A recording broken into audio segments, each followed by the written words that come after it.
Good morning. It's time to call to order the September 24th meeting of the Oklahoma City Airport Trust. First item on our agenda is to approve the minutes of the August 27th, 2015 Oklahoma City Airport Trust meeting. No approval. A motion is second. Any discussion? Please cast your votes. And it is so approved. Director's report. Thank you, Mr. Chairman. Good morning, everyone. And I'm excited about the presentation that I have in my director's report. It's on the terminal expansion efforts that we've been working on for some time, and we have just finished the 30% schematic design reviews, which is the first barometer as you get into a project. And so we have some really cool concepts, and we want to outline how we're going to expand the east portion of the central terminal, as well as add some gates that will be the beginning of an east concourse through the airport. This is a capacity-driven project, mainly because we only have one vacant gate at the airport that's not leased, and our air service recruitment is going very well. We want to continue to recruit air service for Oklahoma City, and so we're adding more gates in our expansion. I'd like to call Rick Johnson up from Frankfurt Short Bruza, who's the lead on this project, who will make a few introductory remarks and then introduce his team. Rick? Thank you, Mark. Good morning, everybody. My name is Rick Johnson. I'm a principal with FSB here in Oklahoma City. I just want to express what an honor and a privilege it is, truly, to be a part of this project. We've worked in Oklahoma City for 70 years, and this is an iconic potential effort for the Oklahoma City, and we're very excited to be here. So those of you who don't know me, my wife says I don't emote, so this is me being excited. So thank you for that, honey. Our presentation today includes members of FSB, or Frankfurt Short Bruza. FSB is the prime on the contract for the design of the terminal expansion and serves as AE of record and project manager. We also have today members of HOK. HOK is an international architecture and engineering design firm. I think they count maybe 250 terminal projects in their portfolio. They are our design experts and have truly come up with some really exciting ideas to show to you today. Let me introduce the speakers today. We have, first of all, I want to introduce Casey West. Casey's with FSB. You see him every month. He's been serving the airport for 7 years. He is assistant project manager. Mark Timbrook is our project manager, FSB, for the project and our primary point of contact. We also have Nye Owens, architect with HOK, one of the design architects who will be speaking, and Casey Renner, who is primarily responsible for the aesthetics that you'll be seeing today. So with that, I want to turn it over to Mark Timbrook. Thank you. Well, good morning, everyone. As Rick mentioned, my name is Mark Timbrook with FSB, a project manager. And on behalf of the design team, I want to express how excited we are about this project. And we have some really neat stuff, as the director mentioned, to show you today. So we'll just get right into it. Just a brief overview of the presentation. I want to give you a little bit of history on the project, and then I'm going to then turn it over, and we're going to go over some of the floor plans, and then I'll come back and some of the exciting images we have to show you, and then I'll come back and update you on the schedule and the budget. Just for orientation, this slide, you're all very familiar with this. It's basically the terminal project. We have a west concourse, and we have the cargo building to the east. A little bit of history on the project and what sort of laid the foundation for where we are today was the 2011-2012 update to the master plan, which called for an expansion to the west of the concourse. This is an anticipated 30-year horizon with 25 gates. And as I mentioned, that sort of laid the foundation for our project. And this is our project with the 30-year horizon. You see it's showing 2 phases with an anticipated 28 gates. The thing about our project, there's particular goals, as the director mentioned.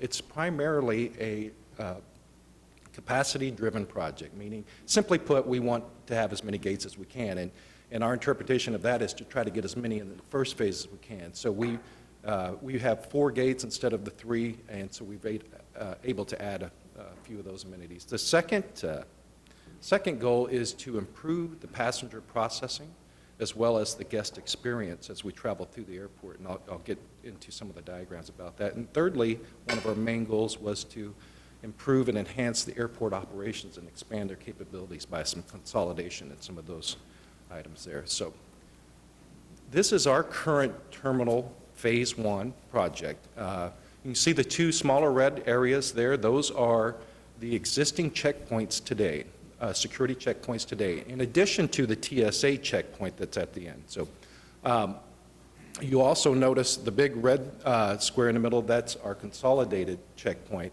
And then you'll notice that in the first phase, as I mentioned, the 4 gates that we're providing.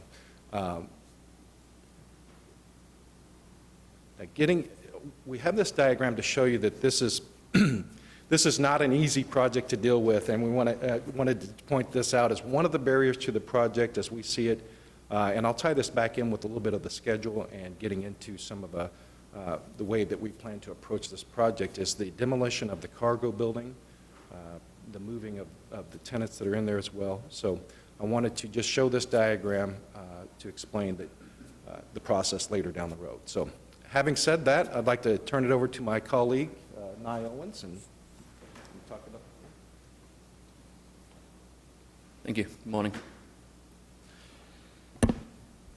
Now, going through the programming and planning phase of the project, one of the things we looked at was whether to provide a 3-gate or a 4-gate concourse. And it was decided that 4 gates were preferred. Those are shown in blue on the plans. This allows for the new concourse to have 3 leased airline gates and 1 airport gate.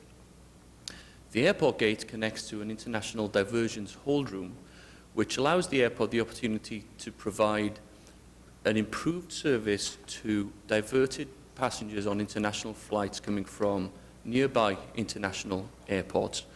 And it reduces the risk of breaching the Department of Transportation ruling on the amount of time that passengers can be held on an aircraft. The other opportunity with the airport gate is it meets a project goal in that there's a potential for it to provide the accommodation for regular future international traffic into Will Rogers World Airport. With this, there's the opportunity to create a shell space that has the potential to be a future Federal Inspection Services facility. Looking at the ticketing and departures level, the main components of the project are the 3-bay expansion to the east of the existing terminal, along with the support core and circulation core. The 4-gate concourse, which is slightly wider than the current concourse to accommodate the sterile circulation corridor on the north side and slightly deeper hold rooms for improved passenger service. The existing TSA security checkpoints are being converted into greeter lobbies and a TSA support space. And the elevator currently located in the circulation zone of the departures hall is being relocated to improve passenger flow on the way to the new consolidated checkpoint. Now, in designing this level, the double height space of the departures hall circulation zone is continued into the 3-bay expansion and above the security search queue area. The security search checkpoint is designed as a column-free space for ease of circulation and equipment layout, both now and in the future as the TSA's equipment needs change. On exiting the security, back up a second, the security checkpoint actually has 8 lanes currently designed with a potential to increase to 10 as needs demand by reconfiguring the space immediately to the west of the checkpoint. The 8 lanes meets the current and mid-term processing capacity of the airport, whilst the 10 will provide the capacity for the forecasted future throughput with full concourse build-out. On exiting the security checkpoint, the passenger enters a generous recompose area that opens onto a daylit double-height volume that offers views out onto the airfield and of the aircraft. and also down the existing terminal and into the new concourse, thereby orienting passengers to their departure gates. The greeter lobbies, these are double height space as well, and they offer an opportunity for those meeting arriving passengers to wait outside of the departure hall and outside of the circulation route of departing passengers. Now, these greeter hall that we see here in yellow on the left of the screen, there are a few opportunities offered by this space, one of which is to improve the airport's function by relocating the YMCA Military Welcome Center from the current cargo building into this space adjacent and access directly off the greeter lobby. Another opportunity here is for public access to be provided directly from the lobby to the police accommodation. And the final opportunity is that to access an observation deck located at level 3, which we'll talk a little bit about in a moment. Another opportunity here in the support core is to relocate the badging operation, which is currently on the lower level, and this can now have direct access from the departures hall. On level 1, the main components of the project here are the 3-bay expansion shell space shown in orange. That is the potential future Federal Inspection Services facility space. An international divergence hold room shown in blue. We have airline support space, airport operations offices space. The relocation of the elevator from the baggage hall circulation zone and the opportunity to provide seating in the rental car counter spaces that are going to be moved out. So within the new construction here, we have the shell space for the Federal Inspection Services facility. And whilst this is shell at this stage, we have laid the space out in a preliminary fashion based on Customs and Border Protection's current space planning guidelines. The International Divergence Hold Room is entered from a lobby that is connected to the sterile circulation system that connects to the airport gate at the concourse level. Also at this level, we have the opportunity to bring the airport operations offices from the cargo annex and into the support core here, thereby improving efficiency of operation by locating them closer to the badging operation while still maintaining airside access. On level 3, 2 functions here, the administration and conference center, and also the observation deck. Now, whilst we were going through the planning phase with the airport, we found an opportunity to provide an observation deck that can be accessed from the non-secure side. 2 access points are provided, one on the north of the departures hall and one from the east greeter lobby. Now, the observation deck offers an opportunity for the public to view the airfield, also for those saying goodbye to departing passengers to view them on their way to the gates. And it also gives an opportunity for those meeting arriving passengers a place to wait should flights be delayed for any reason. The administration offices and conference center is space that we can provide which is required for the expanding operation. This is located above the security checkpoint and connects to the existing administration offices. I'll now hand over to Casey. Good morning, everyone. Thank you, Nye. I'll just walk briefly through the experience then that Nye was speaking to. So if you look at the slide here, this is the east end of the existing terminal. This is essentially the view or the space that we'll be adding the majority of the security checkpoint and the lobby spaces that you've seen. So the experience arriving to this from the departures road really tries to become an exclamation point to the existing building. Due to the curve in the road, you can see this basically from all points as you arrive. And this will become the sort of the new center point, the new destination for somebody arriving at the airport. We've got a big double-height glass fin-supported wall facing the north, bringing in ample daylight, and really try to sort of express this as a sort of a glowing beacon. As you move around in the sort of aerial view here, you can see that we've gently transitioned the roof down from that point from the north. But as we do that, we're sort of providing a clear story space to bring daylight into the new circulation space of the concourse to the east. The taller roof portion you can see to the north, facing the parking garage, is also mirrored again on the south with a large window facing the airfield. So that's the large observation deck and recomposure and lounge seating area that faces outward. You can see the skylight in the center, which will bring daylight down to the center circulation space. Looking at the south elevation from the airfield, you can again see that the big panoramic window that serves the new lounge at the second floor, as well as the observation deck on the third. You notice the lines of the hold room areas are consistent with the lines of the existing terminal and the west concourse, as is the clear story bringing light in. So getting into the passenger experience, when you arrive into the ticketing lobby and eventually the security checkpoint, we're providing a very generous double-height space, again, consistent with that, the lobby, and really providing some sort of a termination for that. With enough room, you can see on the left of the image for some lounge seating, a chance to sort of gather yourself before you move into security, but then also really highlighting that bridge connection that will eventually bring you over to the observation deck.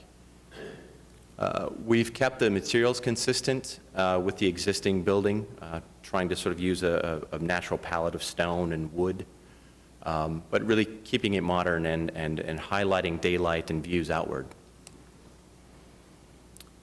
So then as you move through security, it's really about kind of refocusing you back to the airport experience. It's not about the security checkpoint, but really about the daylight and how do you orient yourself to the gate, and really trying to get to the experience of being at the airport, making it exciting again. So you can see the existing terminal off to the right. The new gates would be off to the left in this image. And then as you look outward to the airfield, from the second floor with the lounge in front of you, it's framed by a couple of green walls, really provides some lounge seating area that is adjacent to but separated from the main circulation space. And then moving your eyes upward, you've got a screen that allows daylight to be sort of reflected downward and diffused into the space, a chance to sort of suspend artwork from that ceiling. And you can see the observation deck beyond where non-ticketed passengers could go and look outward to the airfield. Moving against the south wall, against the glass, you can see we've kept that double height space, have a very transparent glass wall that's consistent with the glass wall in the ticketing lobby currently, supported by glass fins. That allows passengers at the lounge space at level 2 and the observation to have a totally unencumbered view of the airfield. You notice we've got a deep overhang there that's facing south. We're trying to keep as much sunlight out of that space as possible to keep energy costs low and to also reduce glare. Moving up into the observation deck, again, this is really trying to bring that public amenity back to the airport, and I think this is something that's very exciting that, in our experience, really doesn't happen anywhere else in the United States or the world for that matter. So non-ticketed passengers can access this space, get a clear view of the airfield, but, instead of looking down at your smartphone and trying to see when, your loved one's coming in, we're providing I guess we'll call it interactive artwork. That will allow you to see weather patterns, flight patterns, and really track the sort of bigger network of flights across the country. So that's on the east wall that you're seeing there. So you can look out to the airfield, but you can also see an expanded view of how Oklahoma City fits into the sort of big network of transportation. So moving back down to the recomposure and town square, as we're calling it, this really becomes kind of a sort of pivot point for the airport. As we mentioned, as we expand to the east, this becomes kind of the new center. So I think we're really trying to highlight that with artwork, ample circulation zones, daylight, and really making it an active space. Again, you can see from the observation deck level, this is now a chance to look down into the concourse, which is a very unique experience. So as we move a few steps to the east toward the gates, again, this is really just to talk about daylight, circulation space, concession spaces, and really trying to make it a flexible, comfortable experience for people arriving at the gates. And finally, when we get back to the end of the concourse, so this is at the east end looking west, you can see in the background the recomposure and town square space. We've provided spaces for artwork. This is actually a sculpture that is in storage that could be donated at any moment, really, if we decide. Nice bronze sculpture by artist Vic Payne. But this is one of many opportunities where we can provide artwork, again, and these very flexible spaces for passengers just to enhance that experience. And again, just to look back, this is really one of those discoveries in the project. Once we added that public amenity of the observation deck, the ability to see loved ones off to the gate is really something that was kind of special about this. So I'll turn it back over to Mark and continue. Thank you, Casey. I probably didn't do a good enough job early on presenting how excited I am about this project, but every time I see these renderings, they make me smile a little bit. And I forgot to mention, a time gone by where people remember going to the airport and seeing their loved ones off and everything. And I was thinking about that as I was sitting down, as I start going through the schedule and the budget and things like that, that I really wanted to convey how excited we are about this project and some of the great opportunities that it's going to bring back to the community.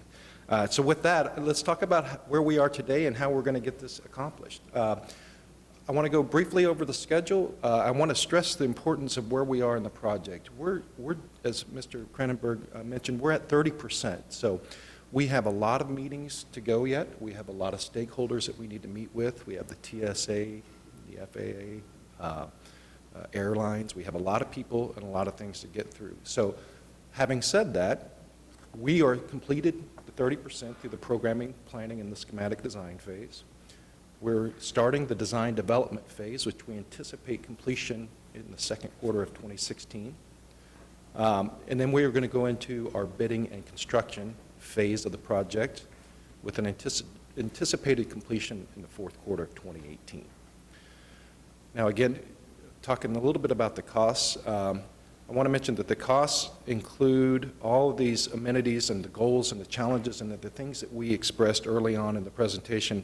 It's 4 gates and not 3. It's an observation deck. It's improved circulation in the airport. It's enhancing the operational side and making those more efficient. So our preliminary construction cost estimate right now is $76,500,000.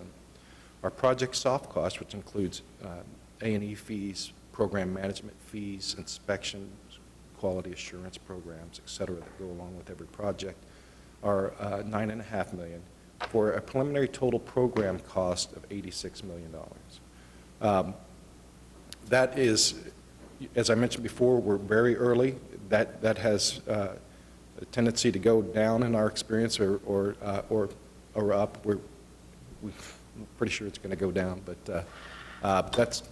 Right now, it includes a lot of contingency just because you're only in the 30% phase. Right, and that's right. And I say that, and I wanted to bring up something that I mentioned early on in the presentation about the cargo building and some of the challenges that it poses to us right now. And some of the, and this ties to the schedule and the budget as well. And one of the things that we're doing to ensure that this project stays on schedule and on budget is that we're taking smaller bites, if you will. So we're taking the same project, we're going to issue what we call an enabling works package, and we feel that that will allow us to keep our in schedule and in budget and deal with some of the things that could be problematic up front. And those include demolition of the cargo building. You can see in the red outline there that that's one of the first things that needs to go so that we can make room.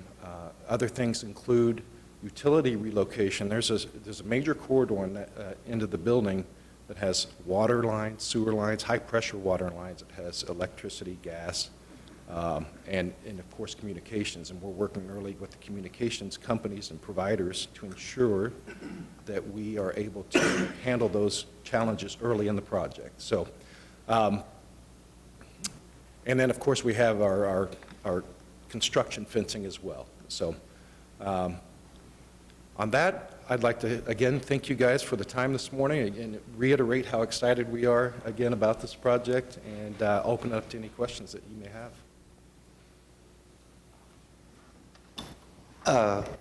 When is the Phase 2 scheduled to begin? That would be based on demand. We don't want to overbuild gates.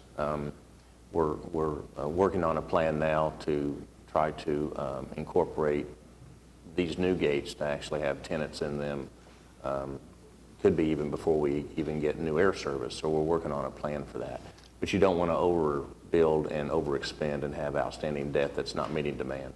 Right. That really is a chicken and egg deal, and it's kind of hard, but we know we need to at least do these first few gates to increase gate capacity. Just the way this appears, Phase 1, to be constructed, how disruptive will it be to those new gates when you do begin construction of Phase 2? Well, we actually think because of moving it more to the east, it's going to be as less disruptive as it can be. Now, there is a point where the buildings meet, obviously, and there is one gate at the end there. This, again, is part of our strategy with the Enabling Works package is to minimize the disruption to the existing operations in the area. So there is going to be some disruption, but we're going to be able to contain the disruption outside the normal operation. Well, I'm sorry, I didn't... You're talking about how does Phase 2 marry in with Phase 1? Yes, Yeah. the 4 gates that are being added to Phase my 1, how much impacted will those new 4 gates be when Phase 2 construction begins? One of the things we have looked at is with the way the gates are laid out, we only have 1 gate on the east end of the concourse.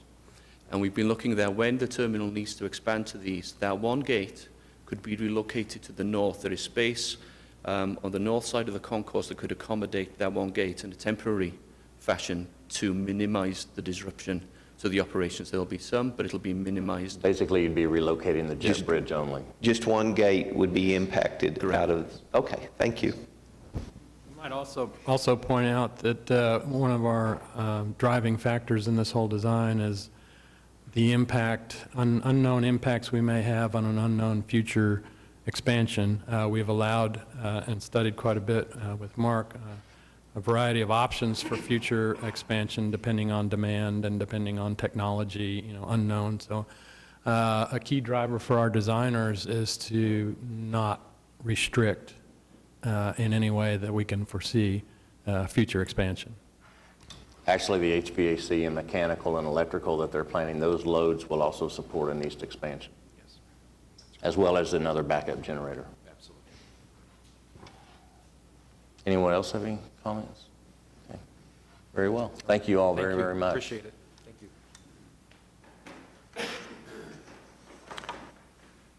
Will Rogers Road Airport, sir. Under Will Rogers, we're approving change order 17 to the construction contract with Manhattan for the new rental car facility.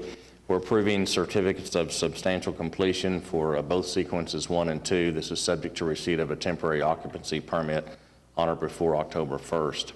Item B is approving Amendment 6 to the contract with TTK. This is for the replacement of asphalt portions of taxiway C and G, adding $66,116.10 in 9 days to the amendment, and approving change order 8, adding $20,438.07.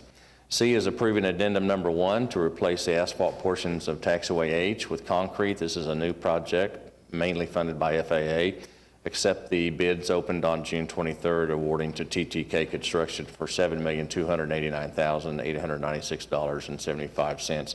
and approving the contract and bonds. D is approving the contract for program consulting services with ADG Incorporated for terminal design program consulting services, sort of our owner's rep, if you will, in the amount of $600,000. Item E is approving change order number 4 to the contract with Wind Construction Company. This is for the terminal generator project, adding $1,898.58 in 15 days. F is approving change order 2 to the contract with Diversified Construction. They are doing the United Airlines ticket build out. This is another adding 27 days due to delays with United Airlines getting the millwork in for Diversified to complete that project. Item G is amendment number 2 to the contract with Kimberly Horn, who's doing our airport parking facilities and revenue control study, adding $34,500.